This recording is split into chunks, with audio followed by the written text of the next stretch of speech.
السلام عليكم ورحمة الله وبركاته. أكم ولتن جرتو فيا ويا بقى جراتني بقى نغان ولتن kan nagaan noo share maa nagoe nagaan noo bulchuu warri viidiyoon kun haaraa ta'e simbira ga'ee share like subscribe godhuun dagatinadha fayyaataa jiraadha warri neeree fudhuftanii sakrutti dabaltan affeera keenya isin jecha baga jiraattanii ilmaan oromoo kan baafii dhiyaa kan baafii kibba jirtan baga nagaan jiraattanii nu jajjabeessa affeera keenya baga jiraattanii share godha ammoo waan nama ajaa'ibaati. waan yeroo hundaahuu nun ilaalchifnee fi waan biyyattiin ilaalchifnellee warri dubbataa jiruu fi warri uummata keenya gowwoomsuudhaaf yaada baataa jiru qaama bilchiginaa jedhamurraahi sanirraa dubbachuu barbaadeeti hanga dhumaa kan nu daawwattan kabaja isin gaafanna fayyaataa share like subscribe godhuu hin dagatina fayyaataa jiraadha. Egaa godina Oromoo Walloo kamisee bulchaan kamiseedha waan jechaa jiruu fi ulamaa'in keenyalleen egaa sodaa jiraatiif tahii dhugama shari'aa rabbii waan kana hin jaaf tahii waan jaamaaf jiru sun galle haa ta'uti ummati Oromoo Walloo amantii Islaamaa irratti waan cichuuf waan amantii Islaamaa jaalatuuf waan haqa jaalatuuf waan dhugaa jaalatuuf waan isa dhufte hunda ofirraa deebisuudhaan waan tokkummaan dhaabbatuufi kottaati diinaa wajjin diina lola diinaa fira taati diina lola jechuudhaan kadhatanii dadhabanii ummanni duuba deebi'ee lakki nun ilaallatu ni qooda akkasii kana keessa hin qabnuusi kaleessa nu fixanii mana keenya gubaa turan har'a wajjin hirmaatuu hin dandeenyu jee ummanni ofirraa yaadatti baatee jennaani Oromoo baateetiif dirmadhaa jeniin affeerra akkasii godhaniif Oromoon baatee maal ta'eme Oromoon baatee bara shammoo bara jaguutuu affariidhaan manni isaanii gubataa lubbuun isaanii darbaa ture gaafsan hin dubbanne amma Oromoo baateetiif dirmadhaa jeniin akkasitti kaabineen isaa fakkaatuu fi warri maallaqa sobamee fi warri gurri isaa dhawaa khayrii hin dhageenye horii heetii sunis fakkeessuu fi deebi'anii galaniiranii jechuudha. Haa ta'uti amma ammoo jihadii labsaa jiran jihaada kana ulamaa'ii waan kanarraa dubbataa kun eessatti jateeti kitaaba kamtuun isaaniif jihadii akkana ayyame jechuu barbaadeetani silaa jihadii sharuuxa qabaa bakka qabaa akkaataa qabaa biyyattii keessatti jihada godhuun eega barbaachisa taate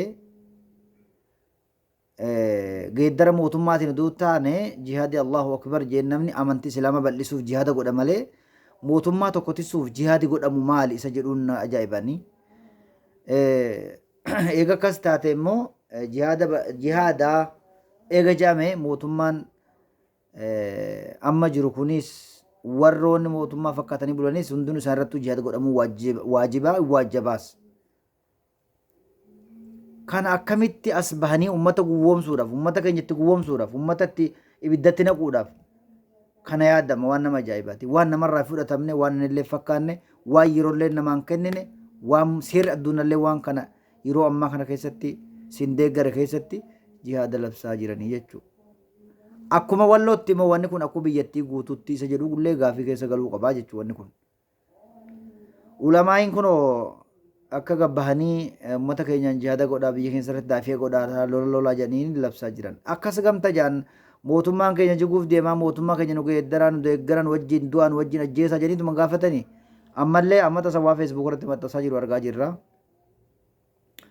Yaa warroota gaafaan rakkadhanaa dirmatan yaa warroota gaafaan itti madhanaa dirmatan na jalaa owwaatan gaafa waan madhe jee watwaataa jira jechuudha. Warruma kaleessa isin shaneedha jee shanee balleessana jee hamma eessaa deemee dubbataa ture innis kan biraatii miti. Shaneen isaan baanan kun Walloo keessatti wanni shanee jedhame kun Oromoo Wallootiin alatti waan isaan beeku. Eenyu akka ta'e shanee kanaaf bakka itti laxxafamus abbaan fudhatee nu hije hin jiru jecha.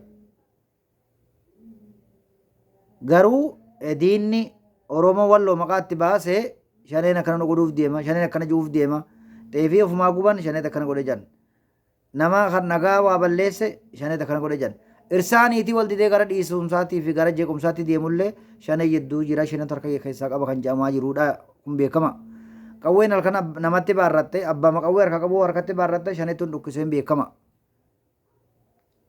Waan akkasiitti qotiyyoon bowwaa dhaqe shanee bowwaa dhaqe shanee bowwaa gati qotiyyoo kana re'een takka bineensi alatti nyaate shaneettuun akka bachumaan qabate jala deeme waan akkasii kanaan oduu gurri isaanii guutamee jiru oduu ilmaan Oromoo Walloo akkatti arrabsaa jiranii ummata qotee bulaa horsiisee bulaa jiraatee nagaan umrii isaadhaa mootummaa kanattis hin hirkanne nama takkattuun hirkanne of jiraachisee jiraataa ture yaada akkasii irratti baataa jiranii jechuudha.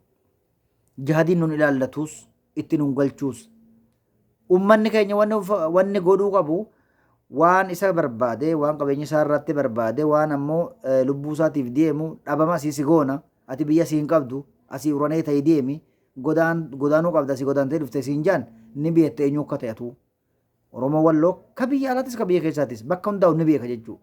Eenyu akka diina ta'ee fi lolaa jiruu fi eenyu akka diina ta'ee akka Oromoo Walloo qabeenya fi jireenya isaa dhabuu irratti dalagaa jirus ni beekaas wanni gaafachiisu hin jiru. Haa ta'uti wanni amma deemaa jiru kun warri kaabineeta yoo fedhetti adeemee aduu hoo fedhe adiisu warri miila mootummaa isaatiif yoo fedhe aloluu hoo fedhe adiisu nun galchu. Hawaasni qulqulluun qotee bulu horsiisee bulu wanni isa galche hin jiru. Qonna kan kee qotadhu midhaan kan kee gad aramaa kee aramadhu hojii kan kee itti fufi. Isa si barbaade immoo ofirraa loluu silaa nama gaafattu sin gorsu anuu.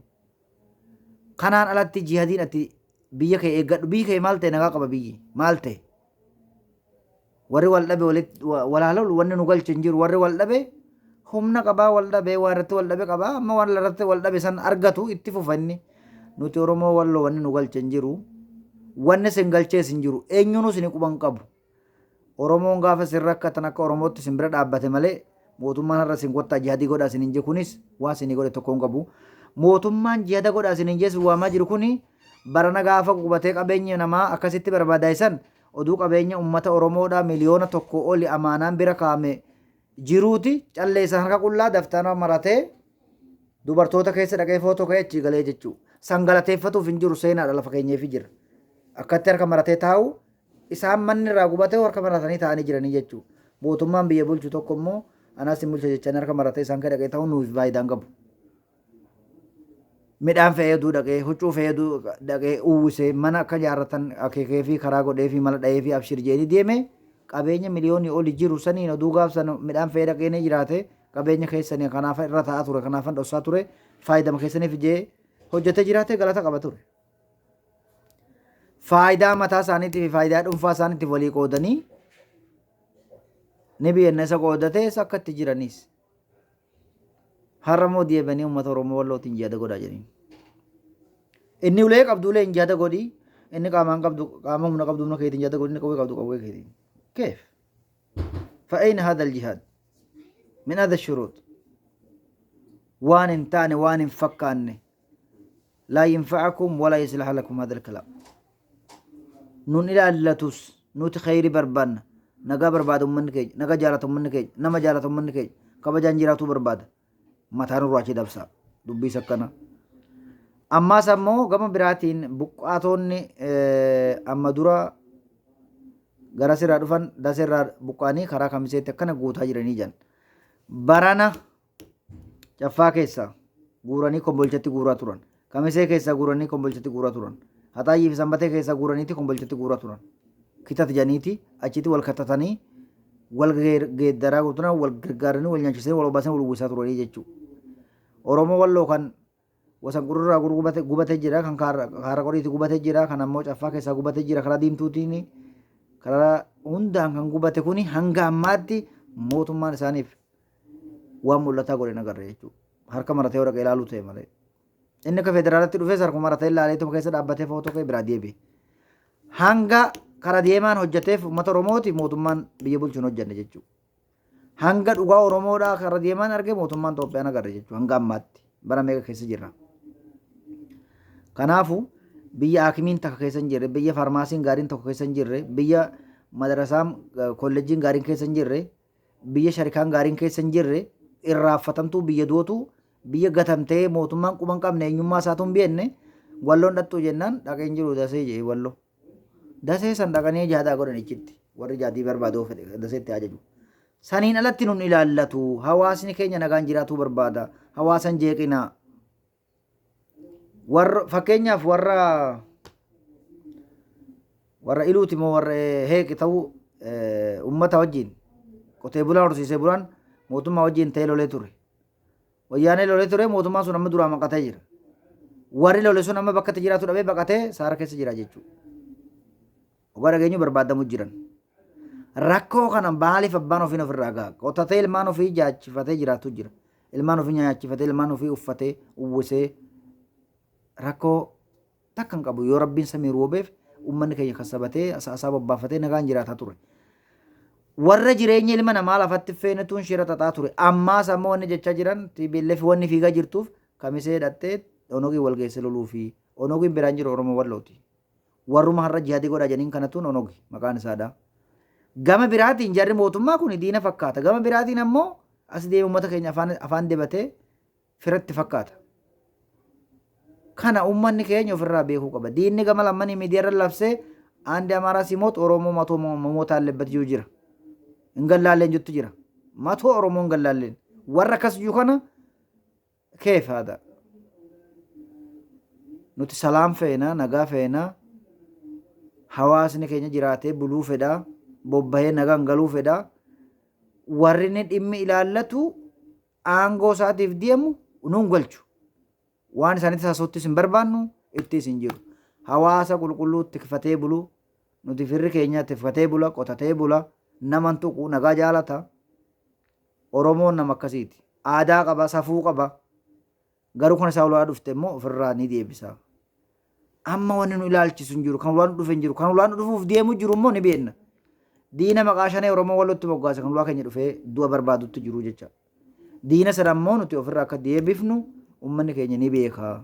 Kanaafuu wanni jedhanii ulamaayin keenya illeen dhugumaa ulamaayin ni ajajamanii ni dirqamamanii shari'aan rabbii kan kenninees ni beekanii garuu bakka bultiin qabanii akkatti jiraatan hin qabanii dirqama dubbisaa dirqama xayyisiisaa jira. Kanaafuu ulamaayin bal'aan akka dhageessan wanni labsamaa jiru kun akkasii yoo wanni labsiin jihaadi jaan kun taate seefii qaradhaatti gadi yaa'aadhaa fagoon deemtanii ulama keessan jira jechuudha. Ashaaduu jedhanii bakka diidetti jalqabaa jechuudha kana mootummaa isinii labse. Waan akkasii akkamiin biyyattii amantii meeqa of keessaa qabdu keessatti jihaadii labsaa jedhame uummanni. Amantii meeqa of keessaa qabdi amantii uummataa meeqaatti bu'uudhaaf moo wanni namni amantii nama meeqaa oduu jiru jihaadii godhaa jiru isa kam. Jihaadii kan jedhamu silaa amantii biraa warra islaama faalleessuun shaadaa godhii amantii qabadhu janiin yoo didee egaa akkasitti irree waliin baasee amantii nama balleessu taate amantii sanirraa daafee godhuu qabdaadha. Mootummaa kamtuun amantii keenya deeggaree mootummaa nama kamtuun amantii keenya deeggaree hi namni jihaada godhaaf. Waan hin fakkaanne waan biyyattii keessatti ta'uun hin malle waan adeemsaaf illee hin tolle waan shiruuxallee hin guunne waan shari'allee hin kennine waa'ee uummanni illee namarraa hin fudhanne akkamitti as bahee ani barataan bulchaa jee kana dubbata namni. Ani qoteen bulaa warri dheetisu kun hin beeka sarara waan amma yaadannee har'a bate kan akka faallaa biyyattii ta'e akka faallaa uummataa ta'e. Kanaafuu fayyaataa jiraadhaadha. Nuti nagaa feenaa fayyaa feenaa nagaa jaalannaa uummata jaalanna uummanni keenya nagaa naa jiraatu fayyaataadha. Uummanni keenya bobba'ee nagaa naa galuuti. Nuun galchu warri humna qabu akka fedhiisaa warri miskiinni immoo jireenya isaa nagatti bula fayyaataa. Assalaamu alaikum.